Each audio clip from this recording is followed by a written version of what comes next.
നമസ്കാരം. അയോധ്യയിൽ രാമക്ഷേത്ര നിർമ്മാണത്തിൻ്റെ സമയത്ത് സോഷ്യൽ മീഡിയയൊക്കെ ശ്രദ്ധിച്ചിരുന്നവരാണോ നിങ്ങൾ?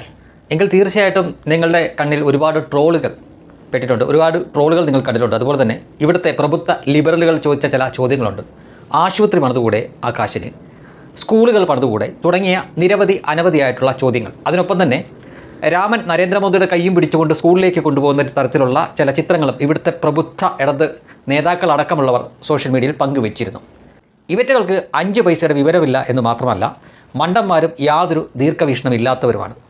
ഇന്നിപ്പോൾ രാമക്ഷേത്രം പൂർത്തിയായി, അവിടെ പ്രതിഷ്ഠയെല്ലാം കഴിഞ്ഞു, അവിടുത്തെ പണിയും പൂർത്തിയായി. അവിടെ ദിവസവും 10,000-ങ്ങളല്ല ലക്ഷക്കണക്കിന് ആളുകൾ വന്നു പോകുന്നൊരു സ്ഥലമാണ് എന്ന് എനിക്ക് നിങ്ങൾക്കും എല്ലാവർക്കും അറിയാം. ഇനി ചിന്തിക്കുക, ഇത്രയും ആളുകൾ വന്നു പോകുന്ന ഒരിടത്ത് സ്വാഭാവികമായും വലിയ ആശുപത്രികൾ ഉണ്ടാവാതിരിക്കുമോ? ഉണ്ടാവും, തീർച്ചയായിട്ടും ഉണ്ടാവും. ഈ ആശുപത്രി എന്ന് പറയുന്ന സംഗതി സേവനം മാത്രമല്ലല്ലോ, അത് കച്ചവടം കൂടിയാണല്ലോ, തീർച്ചയായിട്ടും. അപ്പോൾ ഇത്രയും ആളുകൾ വന്നു പോകുന്ന ഒരു സ്ഥലത്ത് ആളുകൾക്ക് അസുഖമുണ്ടാവാം, അപകടങ്ങളുണ്ടാവാം, മറ്റു പല അസ്വസ്ഥതകളും ഉണ്ടാവാം. സ്വാഭാവികമായിട്ടും ആശുപത്രികളെ അവർക്ക് സമീപിക്കേണ്ടതായി വരും.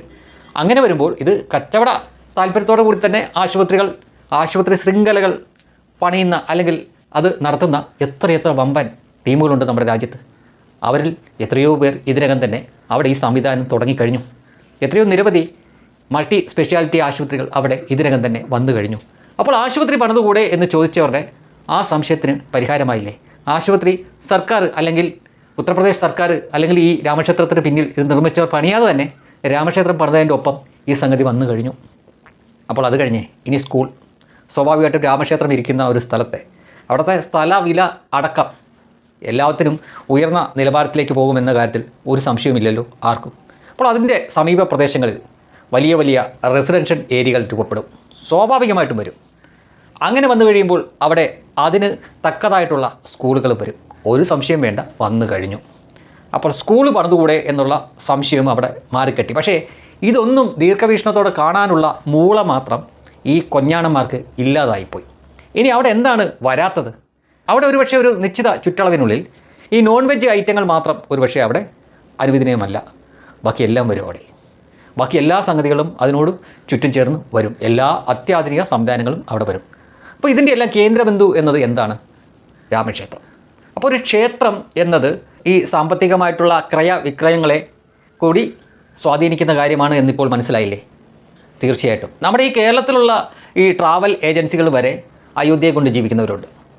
റെയിൽവേ, പിന്നെ അങ്ങനെ ഓരോന്ന് എടുത്തെടുത്ത് പറയാനാണെങ്കിൽ ഒരുപാട് സമയം വേണ്ടി വരും. അവിടെ തന്നെയുള്ള പ്രാദേശികമായിട്ടുള്ള കടകൾ, ഹോട്ടലുകൾ, റെസ്റ്റോറൻറ്റുകൾ, ഈ നേരത്തെ പറഞ്ഞ പോലുള്ള സ്കൂളുകൾ, ആശുപത്രികൾ, ഇതെല്ലാം അതിനോട് ചുറ്റും വന്നു കഴിഞ്ഞു. ഇതൊക്കെ എണ്ണയിട്ട യന്ത്രം പോലെ ഇപ്പോൾ എല്ലാ ദിവസവും കൃത്യമായി പ്രവർത്തിക്കുകയും ചെയ്യും. നമുക്കറിയാം, രാജ്യത്തിൻ്റെ വിവിധ ഭാഗങ്ങളിൽ നിന്ന് അയോധ്യയിലേക്ക് തീർത്ഥാടനം പോകുന്നു. അതിന് ബസ്സുകളും മറ്റും അല്ലെങ്കിൽ ട്രെയിനും മറ്റുമൊക്കെയാണ് അതിന് ആശ്രയിക്കേണ്ടി വരുന്നത്. അങ്ങനെ ജീവിതമാർഗം കിട്ടുന്ന ചിലരുണ്ട്. ഇനി അവിടെ കടകൾ നടത്തുന്നവർ, ഹോട്ടലുകൾ നടത്തുന്നവർ, ഇതിനോടനുബന്ധിച്ച് പല കാര്യങ്ങൾ ചെയ്യുന്നവർ, അങ്ങനെ എണ്ണിയാലൊടുങ്ങാത്ത അത്രയും ആളുകളെയാണ് ഇത് നേരിട്ടും അല്ലാതെയും സ്വാധീനിച്ചുകൊണ്ടിരിക്കുന്നത്. ഇത് രാമക്ഷേത്രത്തിൻ്റെ കാര്യമാണ്. അപ്പം ഞാൻ പറഞ്ഞു വന്നത്, ഈ രാമക്ഷേത്രം പണിയുന്നതിന് പകരം ആശുപത്രി പണിതുകൂടെ, സ്കൂൾ പണിതുകൂടെ എന്ന് ചോദിച്ച ഇടത്ത് ഒരു സ്കൂളും ഒരു ആശുപത്രിയും പണിതുകൂടെ എന്ന സ്ഥലത്ത് ഇപ്പോൾ എത്ര സ്കൂളും എത്ര ആശുപത്രികളും അതിന് ചുറ്റും വന്ന് കാണുമെന്നൊന്ന് പരിശോധിക്കുമ്പോഴാണ് ഇവറ്റകൾക്ക് ഇത്രയും ബോധമില്ലാത്തവരായിരുന്നോ എന്ന് നമുക്ക് തോന്നിപ്പോവുക. ഒരു പക്ഷേ ഇവർ ആദ്യം ഇങ്ങനെ ചോദിക്കുമ്പോൾ നരേന്ദ്രമോദിയുടെ കൈ പിടിച്ച് സ്കൂളിലോട്ട് കൊണ്ടുപോകുന്ന രീതിയിലൊക്കെയുള്ള ചിത്രം ഇട്ടിട്ട് ട്രോൾ ചെയ്യുന്നു, സ്കൂൾ പണിതുകൂടെ എന്നൊക്കെ ചോദിക്കുമ്പോൾ ആദ്യ കാഴ്ചയിൽ കേൾവി നമുക്ക് തോന്നുമോ ശരിയാണല്ലോ എന്ന് തോന്നും. പക്ഷേ ഒരു രാമക്ഷേത്രം പോലുള്ള ഒരു വലിയ ക്ഷേത്രം വന്നു കഴിയുമ്പോൾ സ്വാഭാവികമായിട്ടും അതിന് ചുറ്റും ഇതെല്ലാം കൂടെ വരുമെന്ന് ചിന്തിക്കാനുള്ള ഒരു പക്ഷേ സന്തോഷ് ജോർജ് കുളങ്ങരെ പോലുള്ളവർക്ക് അത് വളരെ പെട്ടെന്ന് മനസ്സിലാവും. അല്ലാതെ ഇപ്പോഴും 50 വർഷം പുറകെ കിടക്കുന്ന കമ്മ്യൂണിസ്റ്റുകൾക്കും ഈ മദ്രസ പട്ടന്മാരായിട്ടുള്ള സുഡാപ്പികൾക്കും അതൊന്നും കത്തിയാലും അവർ പറയില്ല. ഇത് രാമക്ഷേത്രത്തിൻ്റെ കാര്യമാണെങ്കിൽ മറ്റൊരു കാര്യം കൂടെ ഞാൻ പറയാം. ഈ കഴിഞ്ഞ 6-ാം തീയതി, ഡിസംബർ 6-ാം തീയതി ബംഗാളിൽ മുർഷിദാബാദ് എന്ന് പറഞ്ഞ സ്ഥലത്ത് അവിടുത്തെ MLA ഹുമയൂൺ കബീർ എന്ന തൃണമൂലിൻ്റെ MLA ആണ്. അയാളെ ഇപ്പോൾ സസ്പെൻഡ് ചെയ്തു. പക്ഷേ അയാളുടെ നേതൃത്വത്തിൽ അവിടെ ഒരു പുതിയ ബാബറി മസ്ജിദിന് തറക്കല്ലിട്ട് പണി തുടങ്ങാൻ പോകുന്നു എന്നാണ് കേൾക്കുന്നത്. 2 ദിവസം കൊണ്ട് തന്നെ 2 കോടി രൂപ പിരിവ് കിട്ടി. അപ്പോൾ സ്വാഭാവികമായിട്ടും അതൊരു 100 കോടിക്കൊക്കെ അടുത്തുള്ള ഒരു വലിയ ഒരു പദ്ധതിയായിരിക്കാം. ഒരുപക്ഷെ വലിയൊരു കെട്ടിട സമുച്ചയം മറ്റോ അല്ലെങ്കിൽ വലിയ വമ്പൻ താജ്മഹൽ മോഡലിലൊക്കെ പണിയാൻ വേണ്ടിയിട്ടായിരിക്കാം ഉദ്ദേശിച്ചിരിക്കുന്നത്. എന്തെങ്കിലും ആയിക്കൊണ്ട് പോട്ടെ, നമുക്കറിയാവുന്ന കേസ് ബാബറി മസ്ജിദ് തകരുന്നതിന് മുമ്പ് വരെ പായലൊക്കെ പിടിച്ചിരുന്ന ഒരു സ്ഥലമായിരുന്നു. അവിടെ പ്രദേശവാസികൾ പോലും അങ്ങനെ പോവാത്ത ഒരിടമായിരുന്നു. ശരി, അതെന്തെങ്കിലും ആവട്ടെ. ഈ പുതിയ ബാബറി മസ്ജിദ് പണി തീർന്നു എന്ന് കരുതുക. പണി തീർന്നു, അതിൻ്റെ ഉദ്ഘാടനം കഴിഞ്ഞു എന്ന് കരുതുക. അതൊരു തീർത്ഥാടന കേന്ദ്രമാവോ? ഒരിക്കലുമില്ല. മുസ്ലിങ്ങൾക്ക് അങ്ങനെ ഒരു സംവിധാനമില്ല. അവരാകെ പോകുന്നത്, നമ്മുടെ കേരളത്തിൽ നിന്നൊക്കെ ആകെ പോകുന്നൊരു സ്ഥലം ഏതാണ്? സൗദിയിലെ മെക്ക, മദീന. അല്ലാതെ ഈ ഇന്ത്യയിൽ ആയിരക്കണക്കിന്, പതിനായിരക്കണക്കിന്, ലക്ഷക്കണക്കിന് മസ്ജിദുകളുണ്ട്. അവിടേക്കൊക്കെ ഇങ്ങനെ തീർത്ഥയാത്രയായിട്ട് ഈ ഭക്തിയോടെ പോകുന്ന കൂട്ടരല്ല അവർ.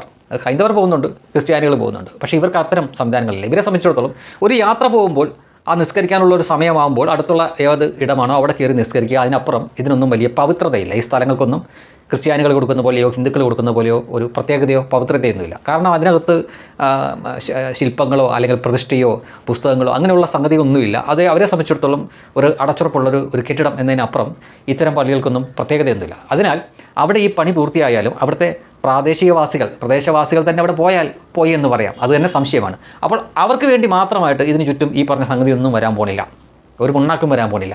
അതവിടെ ഒരു കെട്ടിടമായിട്ട് ഇങ്ങനെ വരും. അവിടെ ലക്ഷക്കണക്കിന് അല്ലെങ്കിൽ ഒരുപാട് മുസ്ലിങ്ങൾ വന്നു പോകുന്നൊന്നും സ്ഥലമൊന്നും ആവില്ല. ഒരു പക്ഷേ ഉദ്ഘാടന ദിവസം വാശിക്ക്, രാമക്ഷേത്രം പണിതതിൻ്റെ വാശിക്ക്, അല്ലെങ്കിൽ ആ പകയോടെ നിൽക്കുന്ന കുറേ ആളുകൾ ആ ദിവസം മാത്രം അവിടെ ആളെണ്ണം കാണിക്കാൻ വേണ്ടി ഒന്ന് പോയേക്കും. അതിനുശേഷം അതൊരു തീർത്ഥാടന കേന്ദ്രമൊന്നും ആവില്ല. കാരണം അവരുടെ വിശ്വാസം അനുസരിച്ച് അങ്ങനെ അവർക്ക് പറ്റില്ല. അപ്പോൾ പിന്നെ അതൊരു പാഴ് നിർമ്മിതിയായി അവിടെ ഇങ്ങനെ ഇരിക്കും. ഞങ്ങൾ തകർക്കപ്പെട്ട ബാബറി മസ്ജിദിന് പകരമായിട്ട് ഇതാ അതിൻ്റെ എത്രയോ ഇരട്ടി വലിപ്പത്തിൽ എത്രയോ കോടി ചിലവിട്ട് ഞങ്ങൾ ഒരെണ്ണം പണിതിരിക്കുന്നു എന്നൊന്ന് ഹുങ്ക് കാണിക്കാൻ വേണ്ടി മാത്രം നിർമ്മിക്കുന്നതാവും അത്. അല്ലാതെ രാമക്ഷേത്രം പോലെ അതിനോട് ചുറ്റുമുള്ള സ്ഥലങ്ങൾ വികസിക്കുകയും ഒപ്പം ആശുപത്രികളും ഈ സ്കൂളുകളും മറ്റ് വ്യാപാര സമുച്ചയങ്ങളും സംവിധാനങ്ങളും ഒക്കെ വരുന്ന ഒരു പ്രദേശമായി ഒരിക്കലും ഈ ബാബറി മസ്ജിദിൻ്റെ ചുറ്റുവട്ടം വരില്ല. കാരണം അവിടേക്ക് പ്രദേശവാസികളല്ലാതെ മറ്റാരും വരാൻ പോണില്ല. പ്രാർത്ഥിക്കാനായിട്ടോ മറ്റെന്തെങ്കിലുമായിട്ട് വരാൻ പോണില്ല. അങ്ങനെ യാതൊരു പ്രത്യേകതയുമുള്ള ഒരു സ്ഥലമല്ല അത്. അതിനാൽ തന്നെ അതിന് ഏത് വർഷം പണിതു തീർന്നാലും അതൊരു പാഴ് നിർമ്മിതിയാണ് എന്ന കാര്യത്തിൽ ഒരു സംശയം വേണ്ട.